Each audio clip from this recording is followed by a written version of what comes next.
এক দেশে এক বুড়া আর বুড়ি ছিল। বুড়া ছিল খুব দক্ষ কাঠমিস্ত্রি, কিন্তু অনেক দিন ধরে তার কোনো কাজকর্ম বা আয় হচ্ছিল না।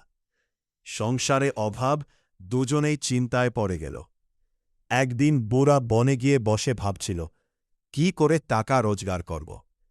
ঠিক তখনই সে একটা শালিক পাখি দেখতে পেল। পাখিটার সৌন্দর্য দেখে তার মাথায় আইডিয়া এলো। সে ভাবল, আমি তো কাঠের কাজ জানি, যদি এই শালিকের মতো একটা মূর্তি বানাই। বাড়ি ফিরে সে মন দিয়ে কাঠ কেটে একটা সুন্দর শালিক পাখির মূর্তি বানাল।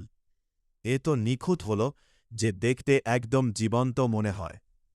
পরদিন সে সেটি বাজারে নিয়ে গেল। লোকজন দেখে অবাক, এত সুন্দর কাজ! সবাই প্রশংসা করতে লাগল।